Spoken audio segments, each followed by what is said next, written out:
G'day. Chapter 21 of Exodus. Okay, you ignorant apes, some more rules. Verse 7. When a man sells his daughter as a slave, she shall not be freed as male slaves are. Hang on one fucking second here. When a man sells his daughter as a slave, he should have the living shit kicked out of him. And the prick that bought the slave as well. And what the fuck kind of a God makes laws about how to handle slaves? Jesus fucking H. Christ. Is God an idiot? If you have a slave and he hasn't found his own wife, so you get him one, after 6 years he can go free, but not the wife or the kids, because they still belong to you, so he can agree that it is better to be your slave forever, so he can stay with his family.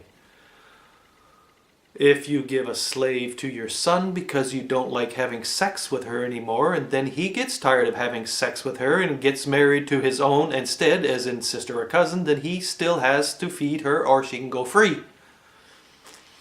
Whew. Some good laws here. Verse 17. He who insults his father or mother shall be put to death. That's a good one too. Yep. If you beat a slave to death, take care that he or she takes a day or two to die. Verse 21. But if he survives a day or two, he is not to be avenged. Eye for eye, foot for foot, penis for penis. If you smash out your slave's teeth, you have to let the slave go free, but not pay his dental expenses. And of course, there is no such thing as assault, because slaves are the losers, because when their city got plundered and burned to the ground, it was because they had a shitty god. And if your ox gores someone more than once, unless it's a slave, the owner and the ox get stoned to death. Death for everything you do. And you can like worshipping the god of death and none other. Our death cult rules. Or you would be put to death. I fear we have a few chapters of fucked up rules to plow through before we get back to murder, plunder, rape, and genocide.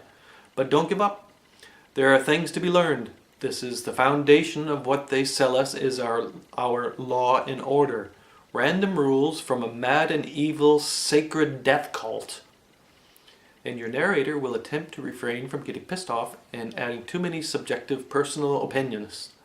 He will attempt not to insult the television-watching, media-drunk, wallowing in myopic mediocrity, pathetic slaves of mute obedience. And we'll see if it works. Alright, I don't know. It seems so bloody obvious if people would just read it. Put to death for this, put to death for that, put to death for this, put to death is what's called fear. The, what's it called? It's called rule with terrorism. And we're not going to talk about the Twin Towers very much because it just gets me worked up. But there was no jumbo jet flying into the Pentagon. That is what we call a lie. And even if two planes did fly into the Twin Towers, it certainly would not make the towers fall down in a perfect demolition, which it did. Perfect demolition. Well done. Very well done. And the third building, which fell down 7 hours later or something, it wasn't even touched, and it fell down in a perfect demolition. So my question is, who installed those high explosives in the Twin Towers and in the building 7 or whatever it's called? And how did they get away with it?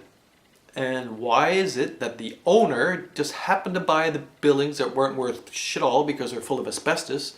How did he get an insurance policy that said if you get a plane flying into it, he's going to get billions and billions? Oh boy. And of course, most people say, well, that can't be, that America would bring terror against its own country so that it would get the people excited about going to war, so they can get the price of oil and gold going up so people can make millions and millions and millions and millions of dollars. No, nobody would want to think that anybody would do that. I mean, we already know that the Kennedy assassination was bullshit. We also know that, and it's common knowledge now, that the Vietnam War was on bullshit. There was no Tompkins war thing. It was just a story. And quite a lot of people think the story about Pearl Harbor was a little bit overdone. It still was no excuse for atom bombs. I'm a little bit worried about the American Empire. It doesn't seem very nice, and I'm not too excited about the Chinese empire. All this empire nonsense is actually getting on my sack, and it is offending me.